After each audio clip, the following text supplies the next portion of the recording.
بسم اللہ الرحمن الرحیم۔ پارہ نمبر 14 کا خلاصہ پیش خدمت ہے۔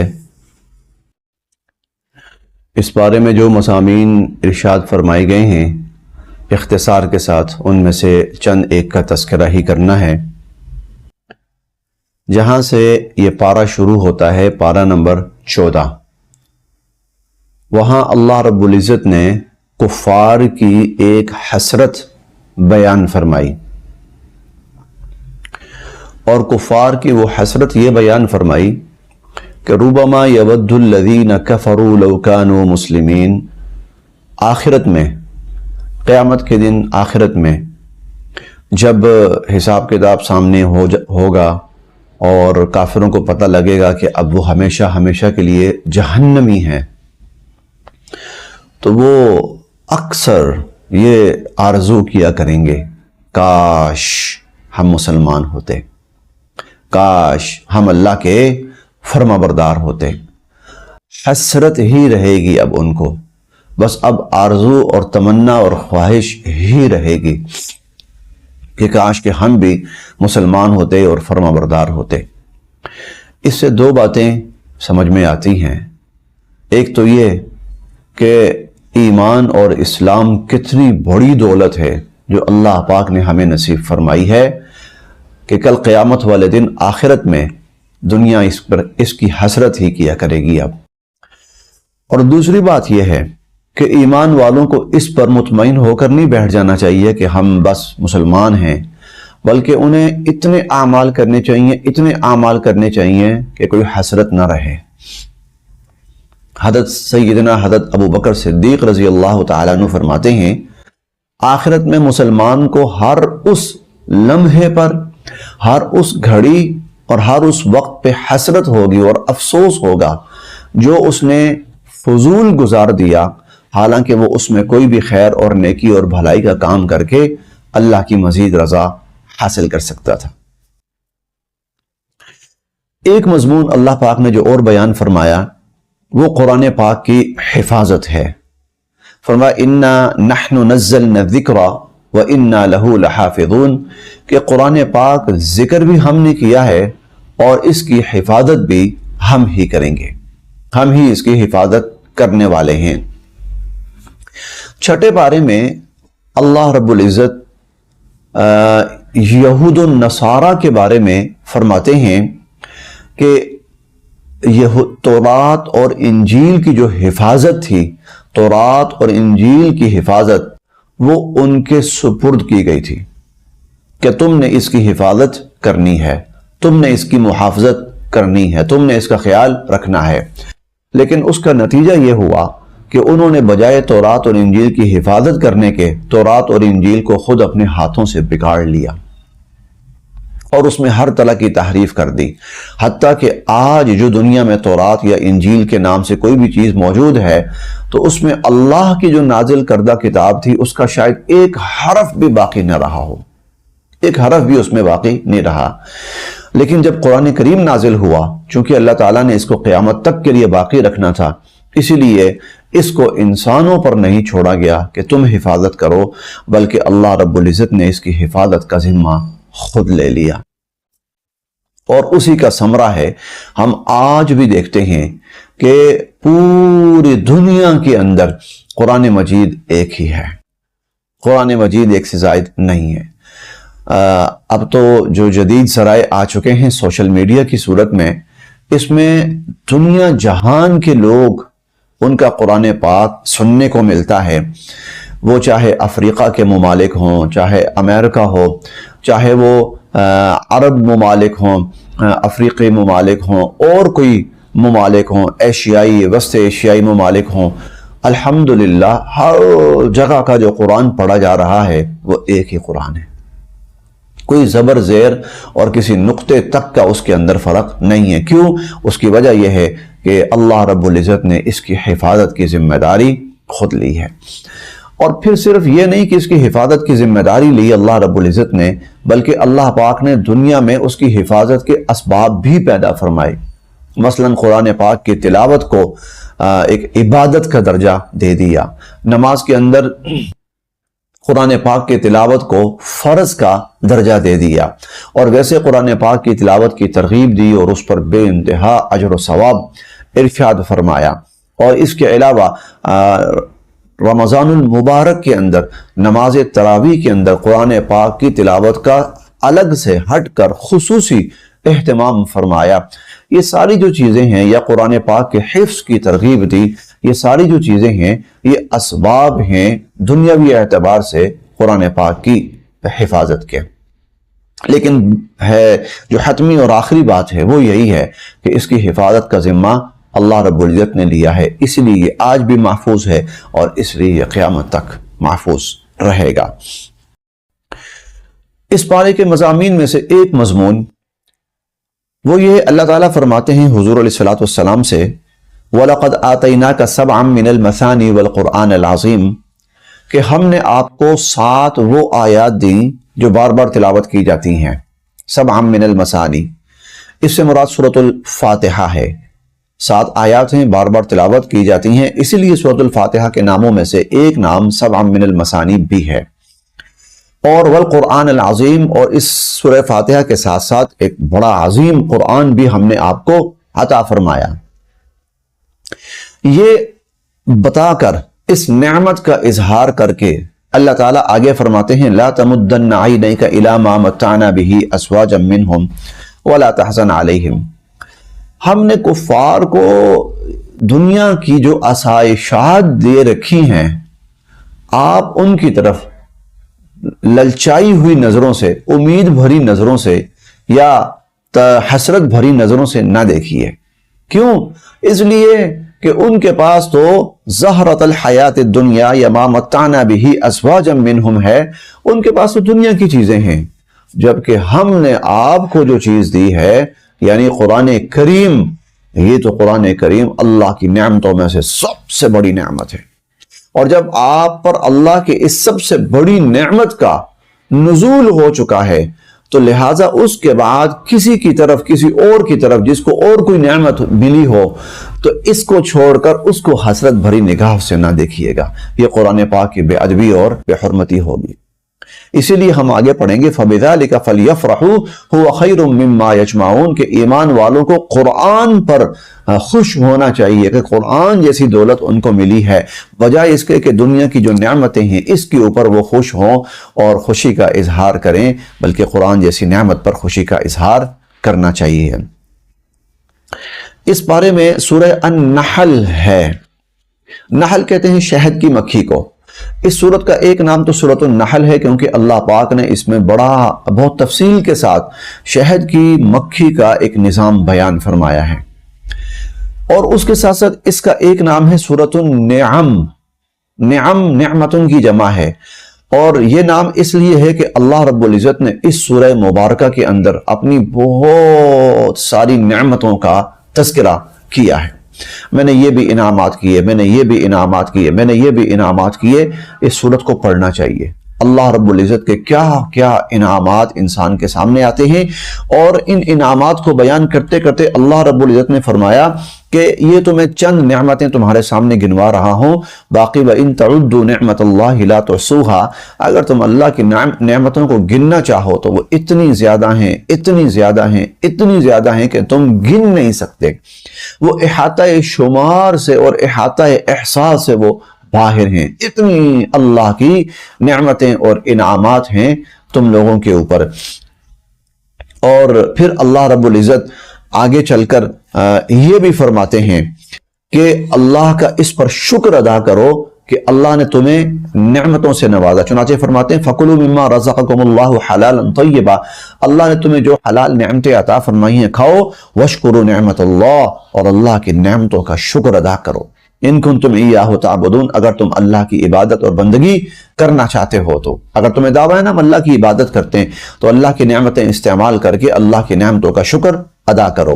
اور پھر اس پر اشارتاً ایک بستی کا واقعہ بھی بیان فرما دیا، وَضَرَبَ اللَّهُ مَثَلًا قَرْيَةً كَانَتْ آمِنَةً مُطْمَئِنَّةً، کہ اللہ رب العزت نے ایک بستی کی مثال بیان فرمائی جو کہ بڑی پرسکون، پرامن اور خوشحال تھی. یأتیہا رزقہا رغدا من کل مکان، اور ان کا جو رزق تھا وافر مقدار میں ان کو رزق میسر تھا اور رزق ان کے پاس آتا تھا.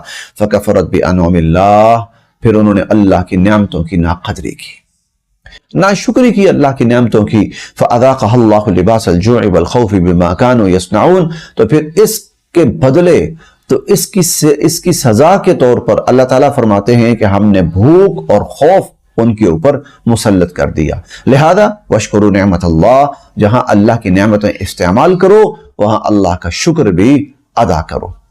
اللہ کو یہ بہت پسند ہے کہ اس کی نعمتوں کا شکر ادا کیا جائے. اور ایک جگہ یہ بھی فرماتے ہیں وَقَلِيلٌ مِّنْ عِبَادِيَ الشَّكُورُ، کہ میرے بندوں میں سے جو شکر گزار ہیں نا وہ بہت تھوڑے ہوتے ہیں. اور یہ بھی فرمایا کہ إِنَّ الْإِنسَانَ لِرَبِّهِ لَكَنُودٌ، کہ انسان اپنے رب کا بڑا ہی ناشکرا ہے، اور یہ اللہ کو پسند نہیں ہے. اللہ کو کیا پسند ہے کہ بندہ اللہ کی نعمت ادا کرے اور پھر اس پر اللہ کا شکر ادا کرے.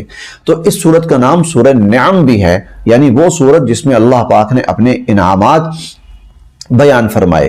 ان انعامات کے ضمن میں انعامات بھی اور اپنی قدرت کے دلائل بھی اللہ پاک نے ایک جگہ بڑی تفصیل سے بیان فرمائے.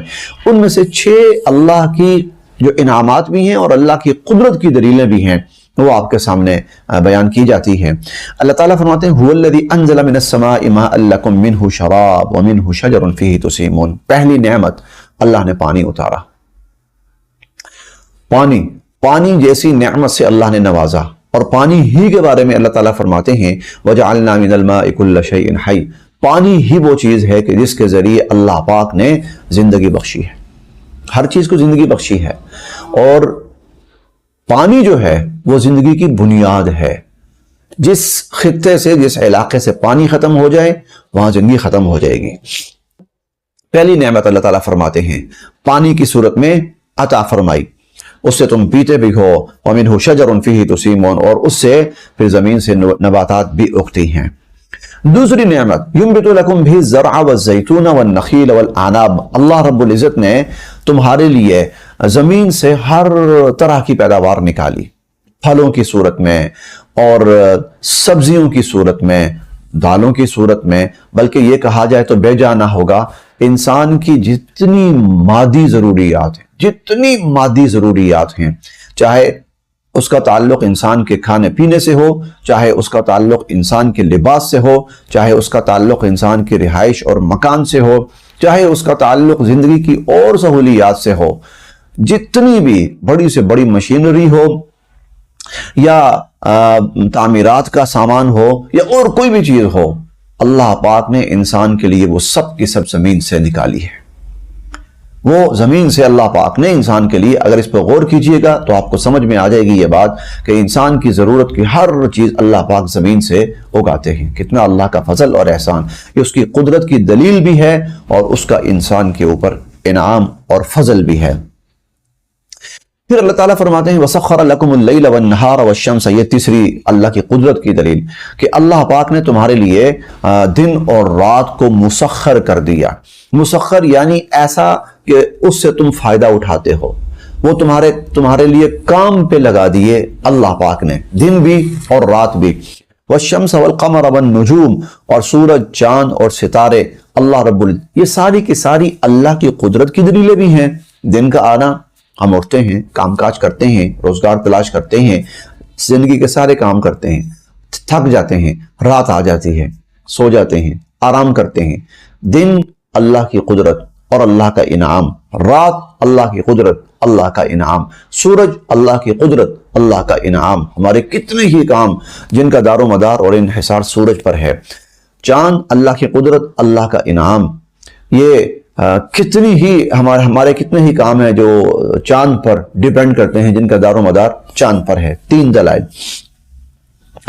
چوتھی اللہ پاک کی قدرت کی دلیل وَمَا زَرَعَ لَكُمْ فِي الْأَرْضِ مُخْتَلِفًا أَلْوَانُهُ إِنَّ فِي ذَلِكَ الْآيَةً لِقَوْمٍ يَذَّكَّرُونَ. اللہ رب العزت نے زمین کے اندر رنگ ہی رنگ بکھیر دیے، رنگ ہی رنگ اللہ پاک نے بکھیر دیے ہیں. اب یہ رنگ آپ پھلوں کی شکل میں دیکھیں، سبزیوں کی شکل میں دیکھیں، پھولوں کی شکل میں دیکھیں، یا آپ پہاڑوں کی شکل میں دیکھیں، یا آپ اور کسی شکل میں دیکھیں، آپ کو کائنات کے اندر اتنے رنگ بکھرے ہوئے ملیں گے کہ جس کی کوئی انتہا نہیں۔ یہ اللہ کی قدرت ہے کہ اس نے، اب زمین سے دیکھیں ایک ہی چیز نکلتی، ایک جیسی چیزیں نکلتی، زمین کا ایک ہی ٹکڑا ہے، وہاں دو طرح کے بیج ڈالے ہیں، ایک بیج سے سبز قسم کی چیز نکل رہی ہے اور ایک بیج سے سرخ قسم کی چیز نکل رہی ہے، اور ایک بیج سے سیاہ قسم کی چیز نکل رہی، اور ایک بیج سے پیلی قسم کی یا اور کسی قسم کی چیزیں نکل رہی، یا اور مختلف رنگا رنگ۔ اللہ کی قدرت کی دلیل بھی ہے اور انسان پہ اللہ کا انعام بھی ہے۔ چوتھا اللہ پاک فرماتے ہیں وَهُوَ الَّذِي سَخَّرَ الْبَحْرَ، اللہ پاک نے پانی، دریا، سمندر، ان کو انسانوں کے لیے مسخر کر دیا، انسانوں کے لیے ان کو مسخر کر دیا۔ انسان سفر کرتا ہے، انسان تجارت کرتا ہے پانی کے ذریعے انسان راستے طے کرتا ہے، سفر کرتا ہے، اور وہ پانی انسان کو کچھ نہیں کہتا، انسان کو لیے جاتا ہے۔ انسان اس پانی کے اوپر سینکڑوں، بلکہ یہ کہا جائے تو بے جانا ہوگا ہزاروں میل اور ہزاروں کلومیٹر کا فاصلہ طے کرتا ہے، اور انسان خیر خیریت کے ساتھ جاتا بھی ہے، آتا بھی ہے۔ اس سمندر میں سے انسان اپنا رزق بھی ڈھونڈتا ہے، اس سمندر کے ذریعے انسان اپنا رزق لے کے جاتا بھی ہے، لے کے آتا بھی ہے۔ اللہ کی قدرت کی دلیل بھی ہے، انسان کے اوپر اللہ کی نعمت اور انعام بھی ہے۔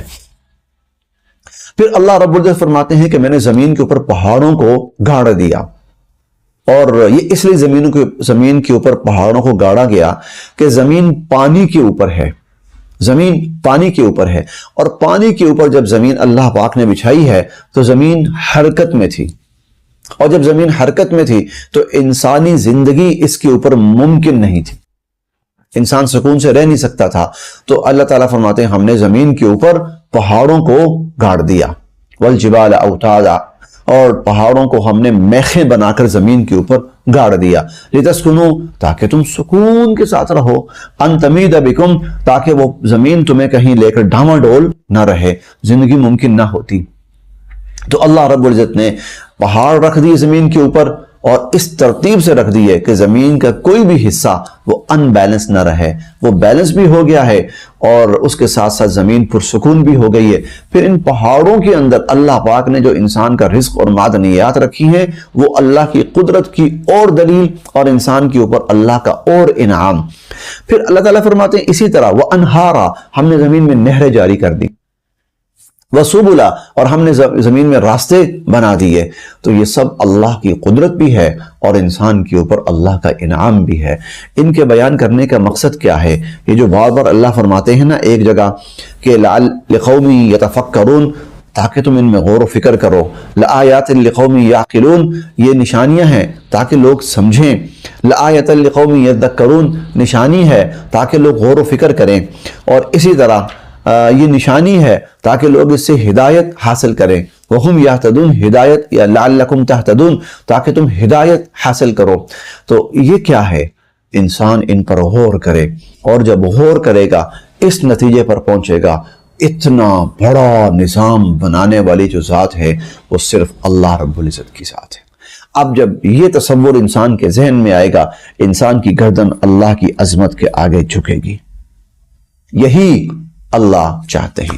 اور جب جھکے گی تو پھر ایک طرف وہ اس کو اپنا رب بھی مانے گا، اور دوسری طرف اس کی زبان سے اس رب کا شکرانہ بھی جاری ہوگا۔ یہی ہے۔ ہم نے 5ویں پارے کی آخری آیت پڑھی تھی، ما یفعل اللہ بعذابکم ان شکرتم وآمنتم، اللہ کیا کریں گے تمہیں عذاب دے کر اگر تم اس پر ایمان لے آؤ اور اس کا شکر بجا لاؤ۔ وکان اللہ شاکرا علیما، اللہ تعالیٰ تو بڑے قدردان ہیں۔ اب یہ دلائل جب انسان کے سامنے آتے ہیں اور انسان غور و فکر کرتا ہے اور ان میں اپنی سمجھ بوجھ استعمال کرتا ہے تو پھر ایمان کی صفت بھی پیدا ہوتی ہے اور پھر شکر کی صفت بھی پیدا ہوتی ہے۔ اس لیے اللہ رب العزت نے تفصیل کے ساتھ یہ سب چیزیں یہاں قرآن کریم میں بیان فرمائی۔ اسی طرح اس پارے میں مشرکین کا ایک بہت ہی جاہلانہ تصور بیان کیا گیا ہے، اور وہ جاہلانہ تصور یہ تھا کہ وہ بیٹی کو نحوست سمجھتے تھے اور منحوس سمجھتے تھے، اور اس درجے بیٹی کو نحوست اور منحوس سمجھتے تھے کہ اللہ تعالیٰ فرماتے ہیں وَإِذَا بُشِّرَ أَحَدُهُمْ بِالْأُنْثَى، جب ان میں سے کسی کو یہ خوشخبری سنائی جاتی کہ آپ کے ہاں بیٹی پیدا ہوئی ہے، ظَلَّ وَجْهُهُ مُسْوَدًّا، اس کا چہرہ کالا سیاہ ہو جاتا، وَهُوَ كَظِيمٌ، اور وہ اندر ہی اندر پھٹتا رہتا یتوارا من القوم من سوء ما بشر بہ، وہ اس کو جو خوشخبری سنائی گئی تھی اس کی وجہ سے وہ اپنی قوم سے منہ چھپاتا پھرتا۔ اور اگلا جملہ سنیے، ایمسکہ علی ہون، اور وہ یہ اس سوچ میں رہتا، ایمسکہ علی ہون، کیا میں اس کو زندہ رکھوں اور ذلیل ہوتا رہوں، ذلت کے ساتھ میں اس کو زندہ رہنے دوں، ام یدسہ فی التراب، یا میں اس کو مٹی کے اندر زندہ گاڑ دوں۔ اس درجے بیٹی کو منحوس سمجھتے تھے، نحوست۔ اور پھر یہاں تک کی صورتحال کہ وہ بیٹی کو زندہ دفن کر دیتے تھے۔ اسی لیے اللہ تعالیٰ 30ویں پارے میں فرماتے ہیں نا وَإِذَا الْمَوْءُودَةُ سُئِلَتْ بِأَيِّ ذَنبٍ قُتِلَتْ، وہ جو زندہ درگور کی ہوئی بچیاں تھیں نا، وہ کل قیامت والے دن وہ سوال، سراپا سوال بنے گی، بِأَيِّ ذَنبٍ قُتِلَتْ، ہمیں کیوں مارا گیا، ہمارا کیا قصور تھا۔ تو اس درجے یہ جاہل تھے کہ بیٹی کو نحوست سمجھتے تھے، حالانکہ اللہ تعالیٰ فرماتے ہیں وَإِذَا بُشِّرَ أَحَدُهُمْ، یہ تو بشارت ہوتی تھی ان کے لیے، خوشخبری ہوتی تھی، خوشی کی خبر ہوتی تھی، اس پر خوش ہونا چاہیے، لیکن وہ بدبخت بجائے اس کے اوپر خوش ہونے کے، وہ تو اس کے اوپر اس درجہ غمزدہ ہوتے تھے کہ ذلت کے مارے وہ اپنے چہرہ چھپائے پھرتے تھے۔ اچھا، ان مشرکین کی اس سے بھی بڑی حماقت، اس سے بھی بڑی جہالت، اور وہ کیا، بہت ہی حیران کن بات ہے، جس بیٹی کو اپنے لیے ایک لعنت سمجھتے تھے اور جس کو اپنے لیے ایک عار سمجھتے تھے اور ذلت سمجھتے تھے، اللہ رب العزت کے لیے انہی بیٹیوں کو تجویز کرتے تھے، کہتے تھے فرشتے اللہ کی بیٹیاں ہیں، فرشتے اللہ تعالیٰ کی بیٹیاں ہیں۔ وَجَعَلُوا الْمَلَائِكَةَ الَّذِينَ هُمْ عِبَادُ الرَّحْمَنِ إِنَاثًا، فرشتے جو اللہ کی ایک مخلوق ہے اور اللہ کے بندے ہیں، انہوں نے ان فرشتوں کو اللہ کی بیٹیاں بنا دیا۔ تو اللہ کی بیٹی، اللہ تعالیٰ فرماتے ہیں کہ وَيَجْعَلُونَ لِلَّهِ الْبَنَاتِ سُبْحَانَهُ، اللہ کے لیے بیٹیاں تجویز کر رہے ہیں، اللہ تو پاک ہے۔ اور آگے فرماتے ہیں وَيَجْعَلُونَ لِلَّهِ مَا يَكْرَهُونَ، اللہ کے لیے وہ چیز تجویز کر رہے ہیں خود جس کو اپنے لیے ناپسند کرتے ہیں۔ کیا احمق اور کیا جاہل ہو،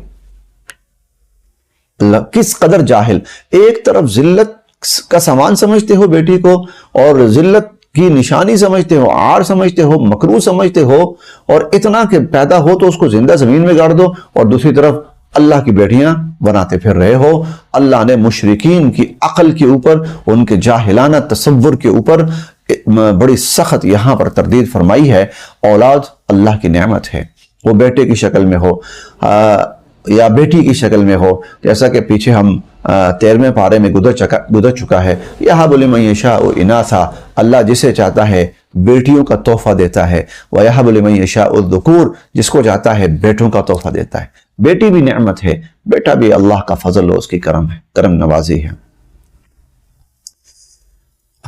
اس پارے کے مضامین میں سے ایک اہم مضمون اور بہت ہی غور طلب بھی ہے، وہ یہ ہے کہ کل قیامت والے دن جب انسان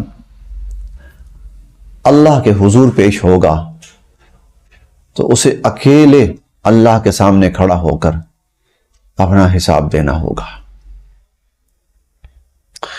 آج دنیا کے اندر ایک معمولی جج اس کے سامنے انسان کو کھڑا ہونا پڑ جائے تو انسان کی ٹانگیں کانپتی ہیں، معمولی سی بات ہوتی ہے کوئی، تو میں اس جج کا سامنا کیسے کروں۔ کئی لوگ اپنے ساتھ جلوس لے کے جاتے ہیں، ہم اکیلے نہیں جا سکتے، ہمارے ساتھ جلوس جائے گا پیچھے، بھائی جاتا ہے، رشتہ دار جاتے ہیں، ہم تمہارے ساتھ جائیں گے، لیکن کل اس احکم الحاکمین کے سامنے کھڑا ہونا ہے، اکیلا کھڑا ہونا ہے، اکیلے حساب دینا ہے۔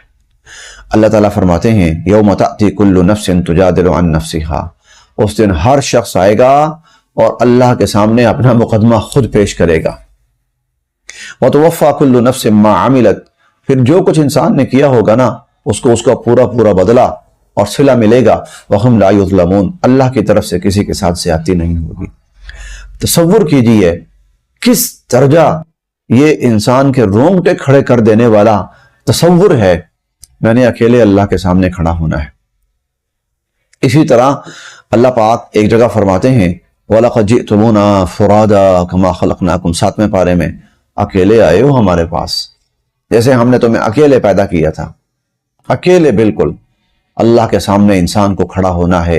اور حضور صلی اللہ علیہ وسلم نے اس کی اور بہت سی کیفیات بیان فرمائی.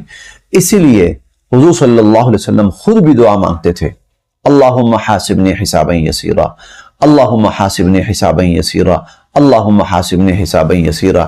یا اللہ میرا آسان حساب لینا، یا اللہ میرا آسان حساب لینا. وہ کیا ہے آسان حساب؟ کہ اللہ رب العزت نامہ اعمال کھولیں اور بغیر سوال جواب کیے بند کر دیں اور بند کر کے کہیں جا میں نے تجھے اپنے فضل سے بخش دیا.